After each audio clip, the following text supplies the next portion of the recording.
everybody, and welcome to the last session of this excellent conference, where obviously the best talks will be given. So you were very wise waiting until now. And so the first of them will be given by Olexandr ISAYEV, and he asked me not to read all of his bio. He's now a professor at Carnegie Mellon University, but he has a rich academic career before he, several times being at Case Western University and UNC Chapel Hill. And he was awarded several prizes from the ACS, from NVIDIA, and his work focuses on connecting AI, machine learning, and chemistry. Please. Thank you, Connor. Thank you so much. Impressive to see so many people on Friday after the banquet. Well, for next half an hour, I'll try to entertain you and talk about our work, how we use machine learning to accelerate quantum chemistry. And if time permits, I'll show you some of the autonomous robotic experiments. Oh, okay. Before I run out of time, so let me acknowledge all the members of my lab at CMU, collaborators, various institutions, funding from National Science Foundation, of Naval Research, and our friends at various agencies. Now, Alex started this meeting with the slide, right? So you have extremely clickbaity titles of news outlets. But I think, this quote by Derek Law really motivates our work, right? It's not that machines are going to replace chemists, but the chemists who use machines will replace that do not. That certainly resonates with work we do here. Now, and we as chemists and chemoinformatics, I think, had a long history of asking the question, can a computer learn the chemistry? And over this week, you've seen a variety of different applications. And in particular, I think it goes down to a structure representation, right? And it was nice to see a couple of quantum chemical talks yesterday, right? So molecules is a particular molecule, is actually quantum object, right? And when their interaction governed by fundamental principles of physics. So for example, molecules see other molecules, for example, as electrostatic potentials. You see the regions of positive, negative electron density. Now, we as a chemist, right, typically think about as 2D graph sketches, right? This 2D structure of the molecule. But for many computer science and chemoinformatics application, molecule is molecular graph, that have, nodes. Those are atoms and edges. Those are chemical bonds. And, given the molecule, right? So the traditional files essentially encode the molecular connectivity of this graph. And in chemoinformatics, this graph allows computation of various features, descriptor fragments, but more contemporary molecular graph gives a rise of the essentially healthy field of geometric deep learning, where molecular structure, molecular graph, or kind of more broadly, a point cloud in 3D space of atoms. And therefore, many different architectures of graph and 3D point cloud neural networks were used to describe molecules. And we are guilty of designing a couple of those architectures.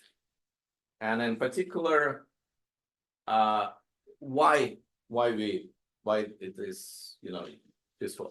This is the only equation in my talk. So this is the time independent Schrödinger equation, where the ground state electronic energy described as this Hamiltonian.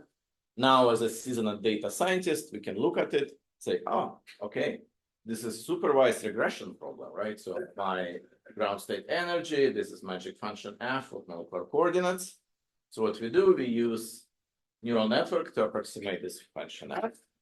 And essentially what you do, you take neural network, feed molecules in, compute the energy.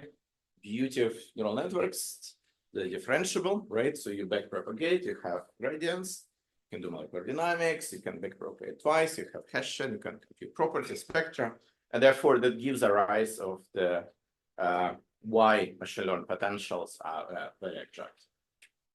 To kind of put all of these things together, you can kind of look at this ladder of atomistic methods, and some kind of metric of accuracy. If you're interested to do simulation, proteins, realistic materials, in traditional methods, you kind of stuck in the realm of the force fields because they're linear scaling, and you can run hundreds of thousands, millions of atoms.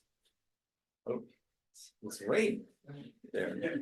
So it's not that force fields are bad, but the problem is their transferability, right? So the uncertainty can be very large.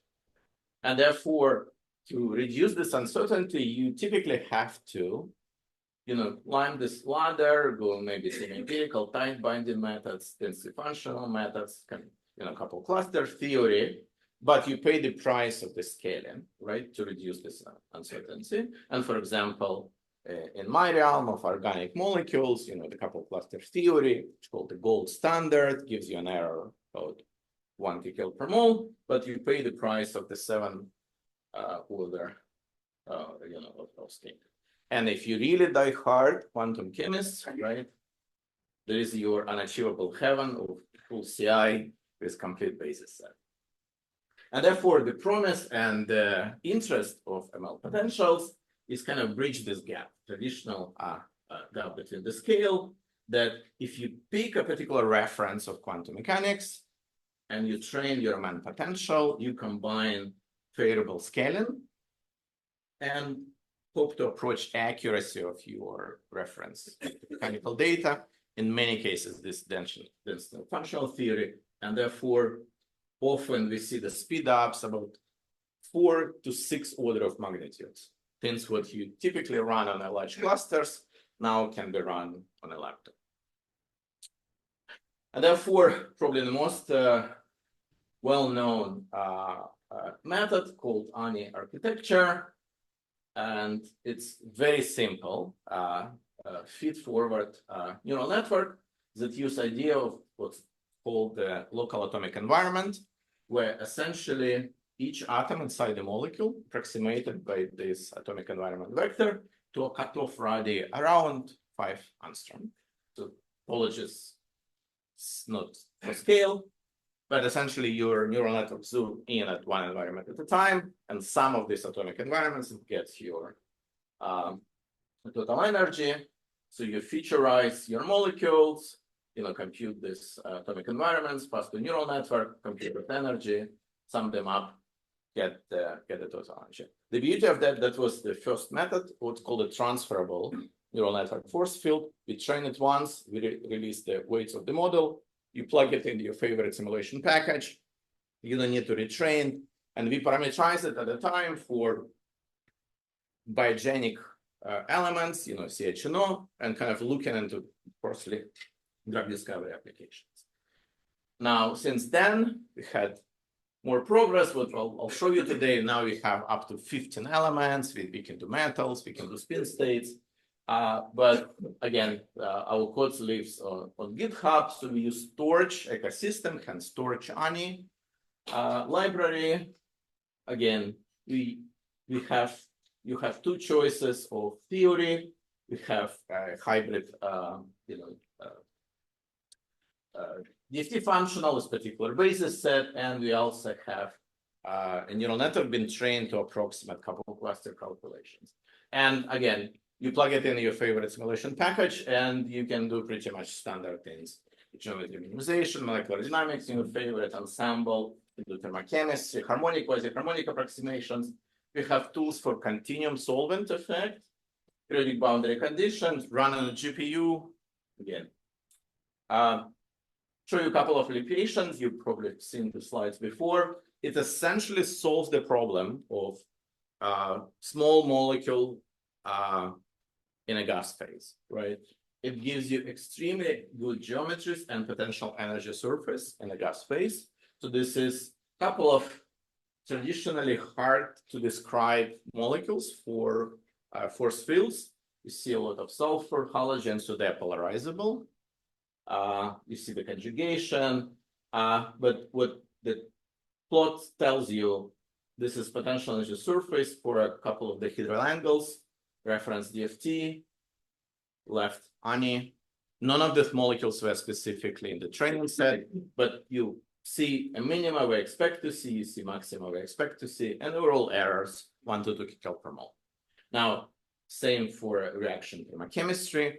When we use what's idea was transfer learning, is a couple cluster theory, gives you extremely high accuracy gas phase thermochemistry, which is even better than DFT. Again, reference right here.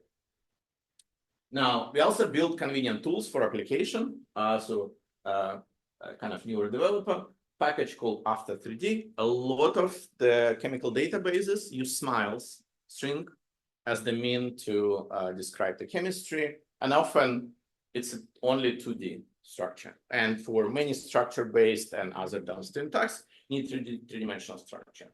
In SMILES, often what's missing, your SMILES been canonicalized to a canonical structure of SMILE, which means your specific tautomer can be wrong.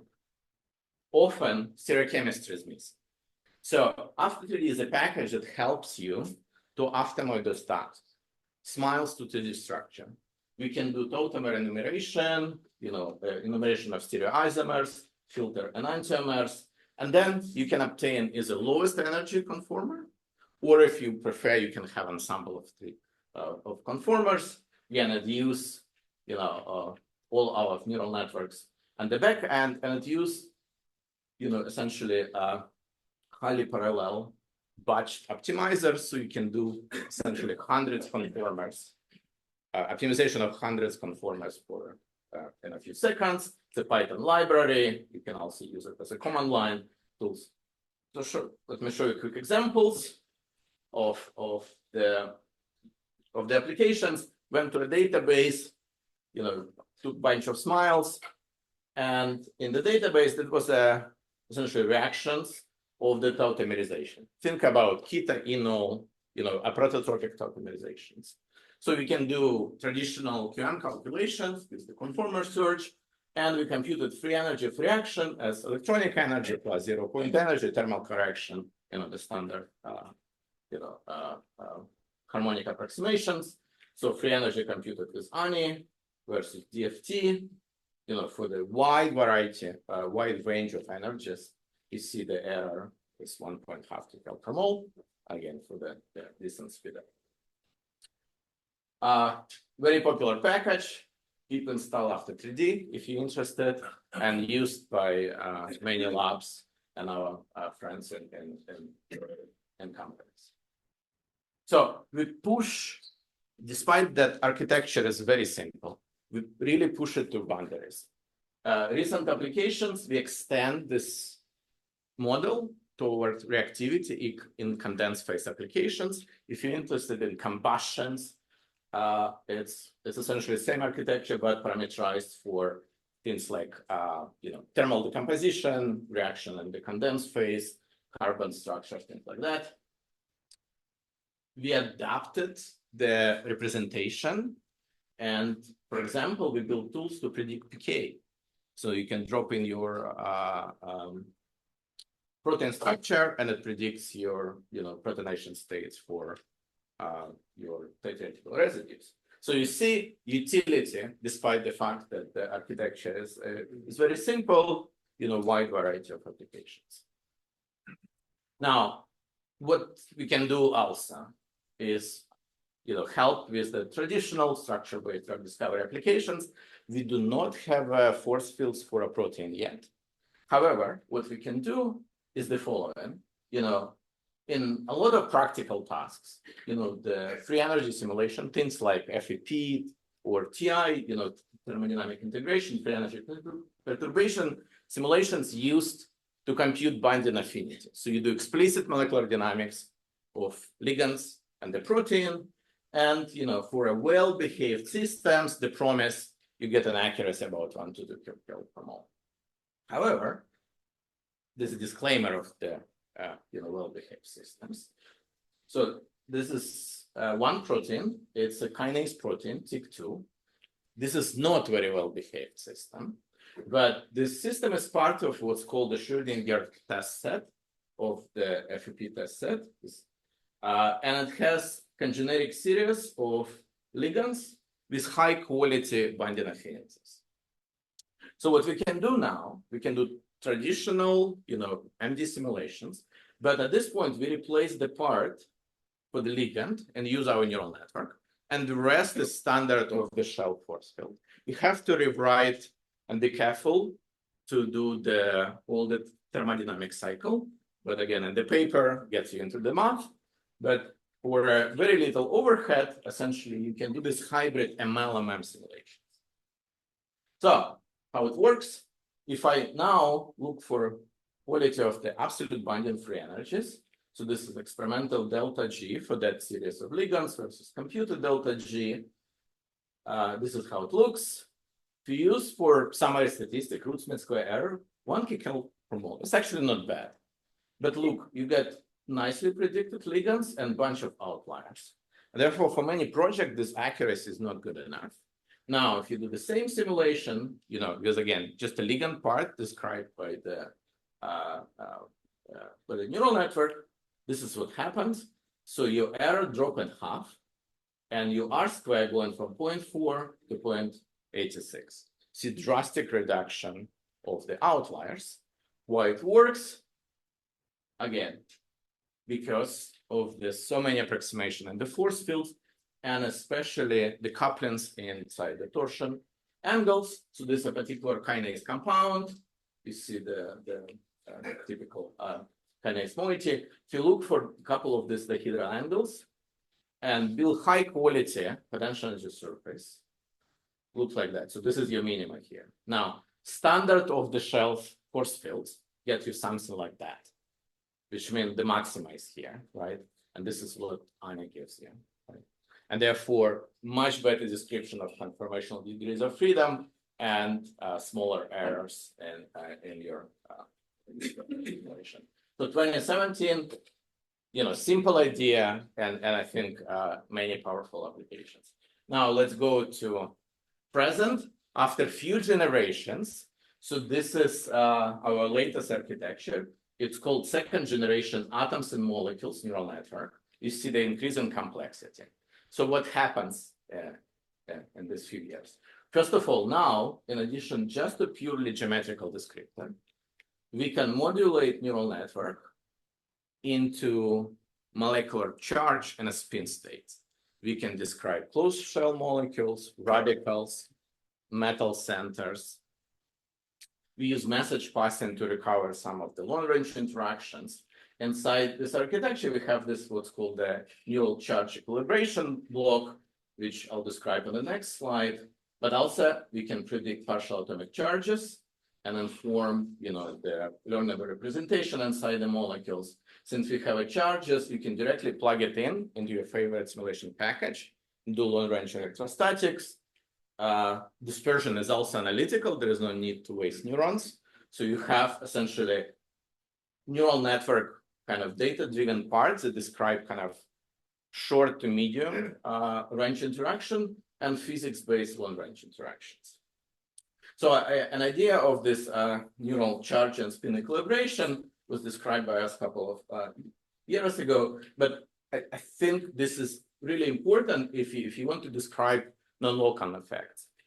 Again, things like ionization and spin states, but it's also interesting that it allows us to interrogate the neural network and describe a lot of useful properties, things like conceptual DFT, various type of felicity indices, just by modulating and computing charges in different state of the molecules. Now, with AMNet now, we released, 1 year later, this paper is still under review, unfortunately, but the weights and the code is available. It's now been parameterized for 14 elements, so all non-metals.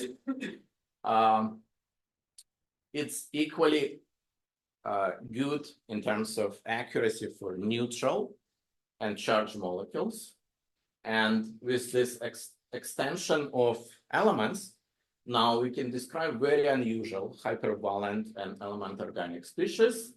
those structures, we went to the Cambridge crystal structure database to look for kind of unusual bonding.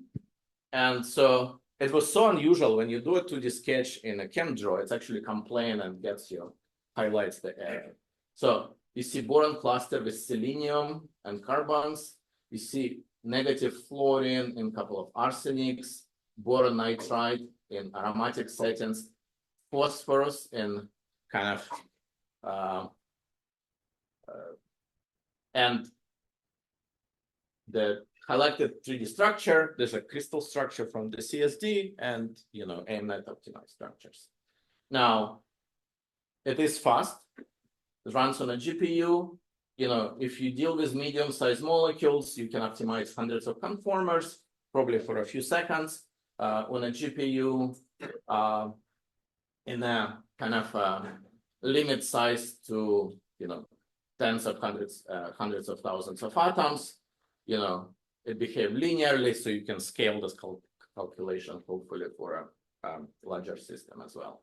Now, I kind of think about the AMNet as the foundation model when we can use this very, very good baseline and kind of fine-tune it or adapt for different applications. So what we work right now extended with the, with the salvation and the StatMech theory, for example, to adapt it COSMO-RS application, again, hybrid MLMM application. I'll show a little bit about reactions and maybe generative models.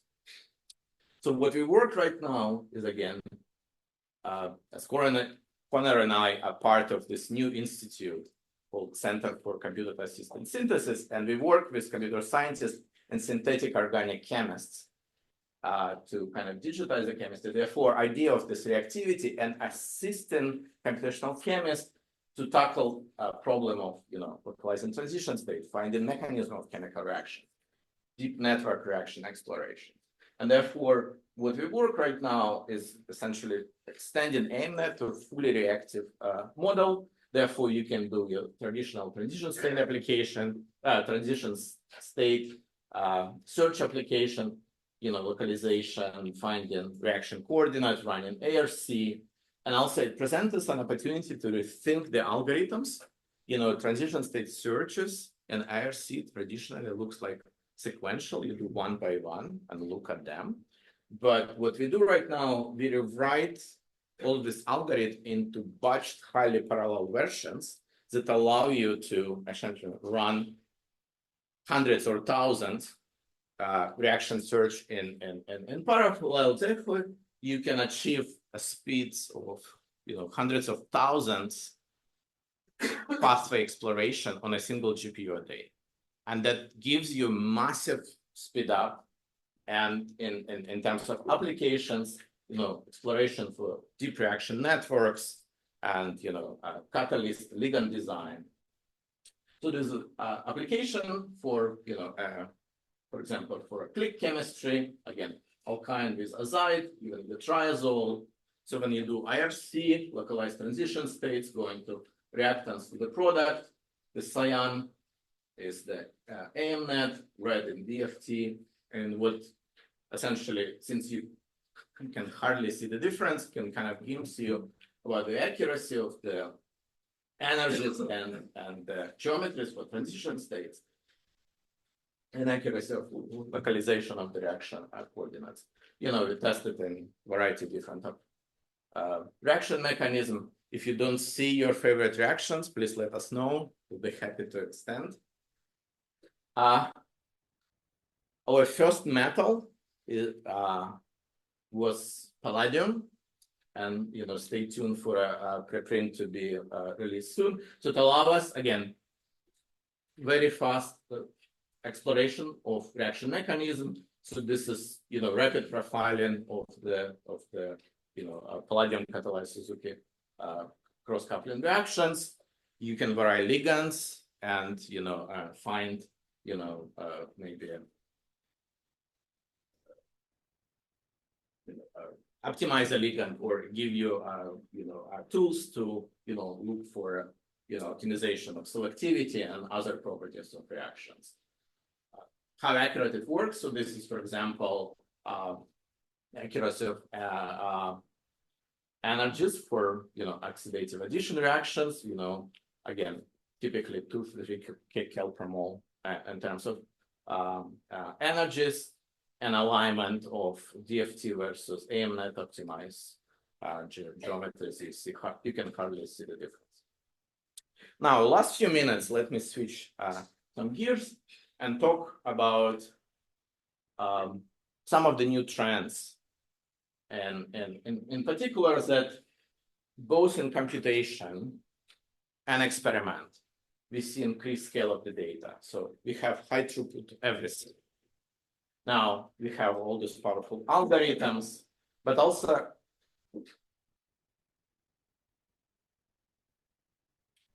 it shows here. Oh, okay. What we also see increased complexity of the questions we want to address, but also there are challenges, right? So some of these robotic systems are extremely expensive, and in certain types of experiment and science, results of these experiments and calculations are hard to reproduce. And therefore, I think this standardization, automation, democratization, and how many Ds are described. And therefore, CMU has a very rich history of science automation. Many of my colleagues do experiment automation in their individual labs. For example, this automated photochemical reactor by a group of Stefan Berhard. We also have Master of Science in Science Automation. You see this little movie. This is our robotic lab that's fully dedicated for education. So the students come, teach how to program a robot, run closed loop system, run experiment, do data analysis. But I think what we're most proud of is what's called the CMU Cloud Lab. This is a partnership with the startup called Emerald Clouds, founded by a couple of CMU alumni. And we just built our own lab called the CMU Cloud Lab. And Emerald Clouds essentially have a commercial offering for the companies. And you're familiar what is the cloud computing is. So the Cloud Lab would be kind of equivalent. It's a remotely operated, on-demand lab. And therefore, what we have in Pittsburgh, it's about 200 type of instruments, from synthesis, purification, characterization. So just a little sample. What we have sample preps, liquid dispensing, powder dispensing, robotic system for storage and handling, flow chemistry, batch chemistry reaction, a lot of analytical characterization, HPLC, mass spec. You can do bioassay and biocell, cell culture, some microscopy and crystallography. So very cool thing. So what it allows you to do? Let me show one example, right? HPLC, high performance liquid chromatography, ubiquitous instrumentation method for detection, separation. You typically need to have some advanced chemistry degree to run it. What Cloud Lab allows you to do, you still need to know what you're doing, but to run this HPLC, you need to execute essentially this code. You specify the sample, the buffer, reagents, conditions, gradients, and essentially run that. And as soon as you send your sample to the system, you don't need to go to the lab. You run it remotely. And therefore, what we work, we kind of try to rethink how this applications can be done. There's one example. What we work is essentially our traditional design make phase analysis cycle. So now we build models, for example, for anomaly detection, for HPLC optimization protocol, and therefore working to essentially closing this loop. Now, what is also interesting, can anyone guess, given this tool, what was the biggest complaint from our synthetic colleagues about the cloud lab? 7 minutes for an LCMS run, and then you do 128 wells, so you do a month analysis for one reaction. No, Okay. it's much simpler.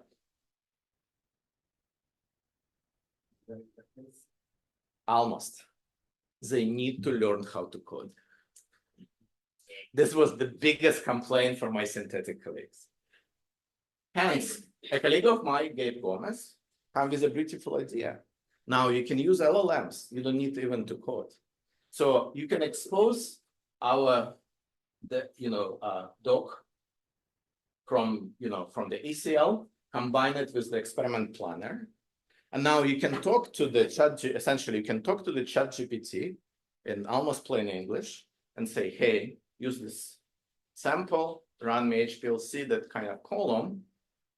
It would output the code, and you run it." So the future is almost here.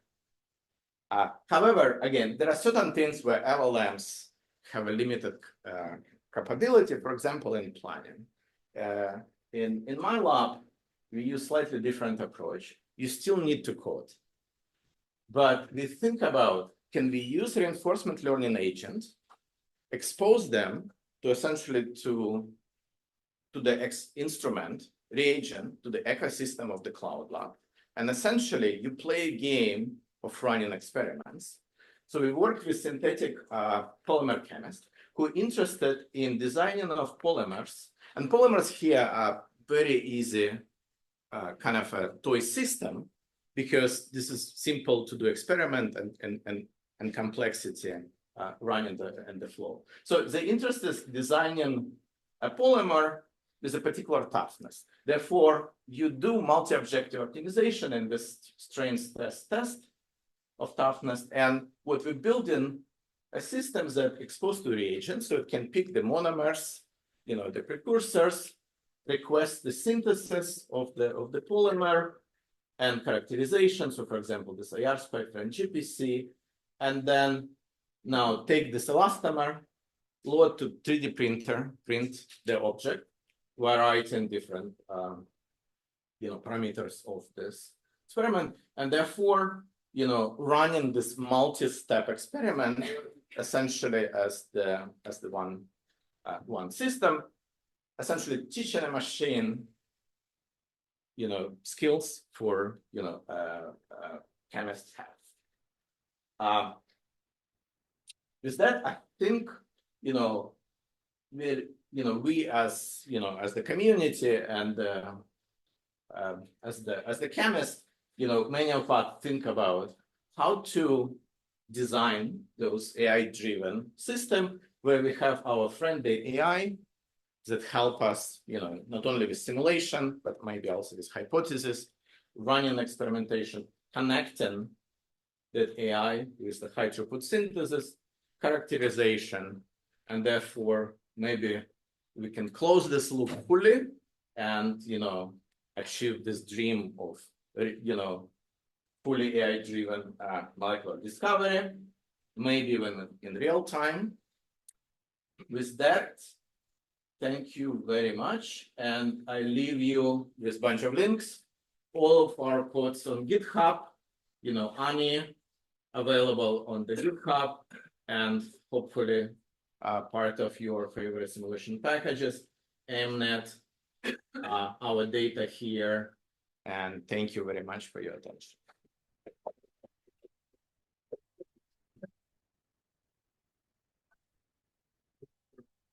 We have time for 1 or 2 questions. 3 or 4.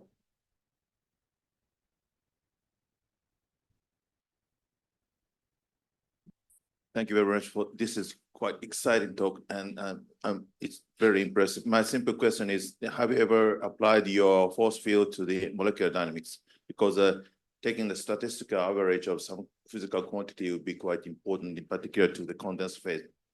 Yes. So what about the accuracy of the statistical average when you compare with first principles molecular dynamics?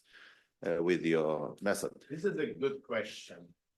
We run indeed, but we run it for a very large system, therefore, like 50,000 atoms. There's no way I can run 50,000 atom combination. Oh, But you look for accuracy of forces.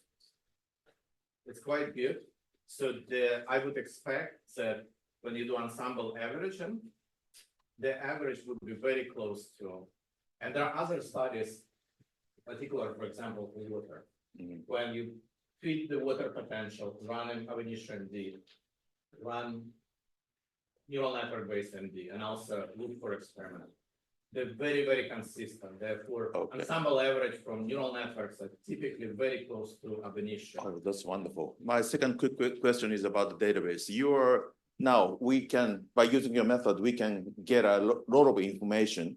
So do you feel it necessary to store your computed data to the database, or can we forget about the previous data because we can easily do calculations by your ultra-fast computation methods? So what is our choice in near future? I think both are equally, because my choice of the functional may not be favored to someone else. Type of application elements may not agree. Therefore, if the type of application we envision, you may bypass skip QM and use the methods. However, there are many people interested in other types of systems. Therefore, running QM, getting the data. Okay, thank you.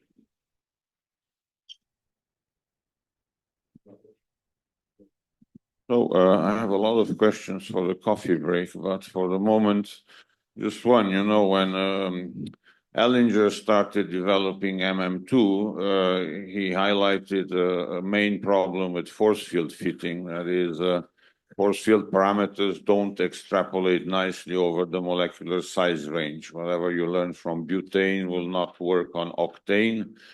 And I suppose that your training set does not include whole proteins when you. So how do you handle this? What is your confidence that the neural network parameterized on small molecules will do the quantum leap to macromolecules? Great question. In the machine learning business, there's no guarantee whatsoever. So that's a short answer. However, chemistry is semi-local, and if there are types of interactions been captured in a derivative, it would work well to extend it. Especially, for example, in AMNet, we use physics, exact physics for long-range interactivities for van der Waals, and therefore that is well tested and works very well. So for where things been properly captured in the training data, it will work. If you never see a zinc, it will not work. It's not matching. But if you see side chain interaction, hydrogen bonds pi stacking, and therefore it will work on larger systems. But again, there's never 100% guarantee because it's all data-driven statistical things. It was the last question.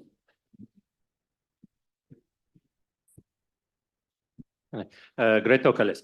I just wanted to double check. So when we talk about catalytic reactions, right, with the Suzuki, et cetera, how do you see, because obviously we can imagine a reaction network approach that we heard yesterday, full scale implemented with your learn potential, but obviously that would mean hundreds or maybe 200 elementary steps per catalytic cycle. At the same time, when you start changing ligands, you may need to explore completely novel elementary steps here.